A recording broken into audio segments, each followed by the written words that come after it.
Listen up, all fight fans and fitness junkies. You've been listening to me talk about Jocko Fuel for a while now, and if you've been waiting, the wait is over. This August, you can score a massive 30% off on all of Jocko Fuel's top-tier supplements. That's right, 30% off. Jocko Fuel is loaded with all of the good stuff and none of the bad. We're talking no added sugar, no artificial sweeteners, and absolutely no gray area or banned substances. Just pure, clean fuel to power your performances. And guys, I really want you to try some of my favorites like Jocko Go and Jocko Hydrate. This deal is only going to be available for the month of August. So use code Chael30 or go to JockoFuel.com. Don't wait.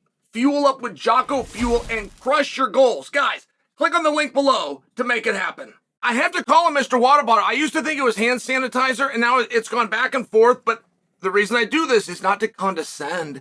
I'm trying to prove and illustrate for you what a difference a day can make.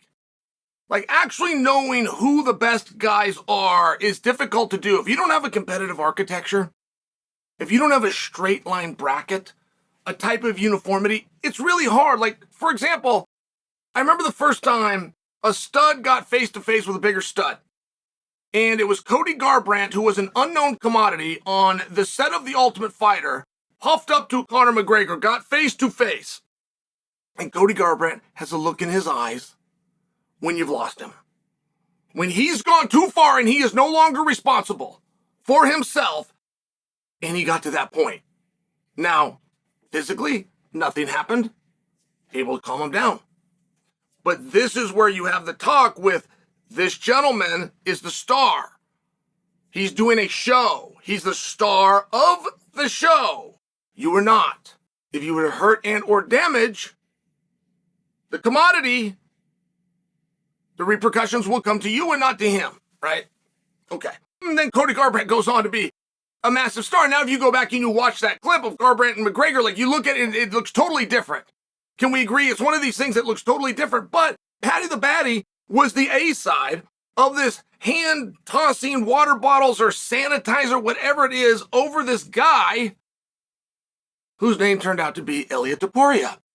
And it would seem as though if the hand sanitized water bottle situation, now I'm not even sure what they threw at each other. I think it was hand sanitizer. If that got out of control, you can see where the Cody Garbrandt of that situation at that time versus the Conor McGregor of that situation at that time, you would see where they're vastly different. And I went and looked up Mr. Hand Sanitizer. And I saw at that time he had a record of 12-0. Now, currently, he's sitting on a record of 14-0. By the way, he's the world champion. By the way, turns out he's very handsome. He's a very sharp dresser. He has an entire country behind him. I mean, what a difference a day makes. He was just nicknamed by a much bigger star in our sport, Mr. Hand Sanitizer. And now he's the face of a division with an entire nation behind him. I'm just bringing that to you. Like, I don't know that Ilia Topuria, from the time that he got into it with Patty the Batty behind the scenes to now, whatever gap, whatever step up he is now from that, I'm not convinced that if he doesn't do one more of those steps, the same gap, the same distance within his career, that he's not the biggest star in the sport. I want to know what you guys think. And he didn't necessarily do all of that by fighting. Like when I tell you he's got a country behind him, I didn't learn that because he was fighting. I learned that with things outside, things that surrounded the fight. I did learn how good he was. And the first time that I ever heard he's got the best boxing in MMA, it was from Teddy Atlas. And Teddy didn't just stop there. Teddy said he'd never seen boxing in MMA as good as this kid. And by the way, when Teddy made that statement, Topuria was not the champion of the world yet. So a lot of people were calling him Mr. Water Bottle or Hand Sanitizer. It was a very different thing. Like the whole world changed very quickly when Topuria put Volkanovski down. And it wasn't leading into that fight or getting that opportunity. In fact, it was a little bit the opposite. Topuria's path to the championship did not run through Max Holloway, which everybody else's shot at the championship did. They all lost. They all failed. But somewhere along the way, they would get beat by Max, and then they'd win a fight or two, and then all of a sudden they shined up enough, and you go, okay, well, aside from Max, and they fought, but here, let's see how this matchup goes. Topuria was the one guy that kept away from Max. that made it to a championship. Oh, by the way, turned out Teddy Atlas was right, and he did have that boxing. And I'm wondering where he could go with it. And I'm taking the time to illustrate that a lot of the growth of the star that is Ilia Topuria came outside of the fights. Because in a general situation, we're talking about how far can a guy go, we would be talking about opponents and potential opponents. We'd be talking about his career and saying, okay, he's got to beat this guy, and he's got to parlay it.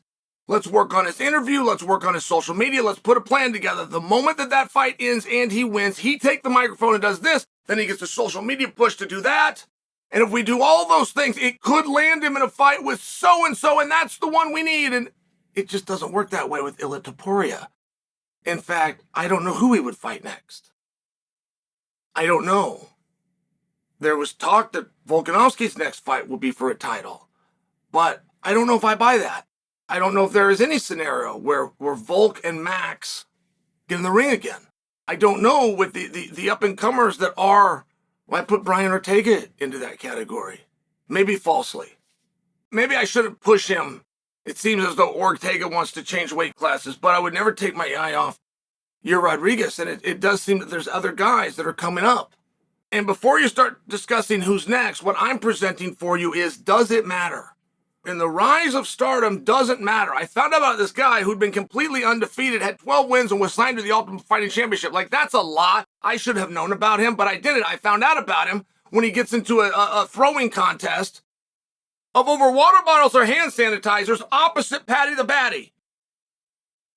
So I don't know what Topuria would have to do necessarily in the ring. I understand to get those interviews and to keep that attention. I understand that he's got to keep winning.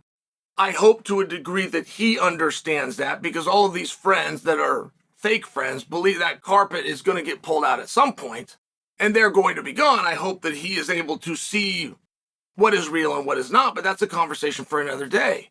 We've always believed that it was the big guys that would steer the company, would steer the ship, that would drive. Heavyweight being the perennial class. Dana White early in his career was able to make that light heavyweight, 205 pounds, but that was the perennial and the most focused class, which was a big surprise at the time, because that represented any class other than heavyweight, which in combat has always been the driver. But we've seen eras of boxing, thanks to guys like Floyd Mayweather, thanks to guys like Oscar De La Hoya. And now we're really seeing it. You've got Sean O'Malley that outshines everyone. And you've got Topuria only a weight class away, and he's out there and he's doing his own thing. And they're both seeing one another, and they're starting to talk in that direction. And we can have that debate. We can have that argument. I'm not telling you who to side with. I'm just sharing for you, and I'm reminding you that a number of years ago, we could not even have the discussion. There would not have been a 135-pounder that was the biggest star in the industry. There would not be a 145-pounder showing the promise to perhaps be the top star in an industry. It's a very different time. Who's next and what next? It's so important that they begin positioning and maneuvering right now. Sean O'Malley has gone out of his way to put Nurmagomedov over. I think Nurmagomedov is going to draw into the winner of O'Malley versus Merab, but largely because of what O'Malley's done. I couldn't begin to tell you who's next at 145, but I think it's time that they start talking and arguing and maneuvering for that very position.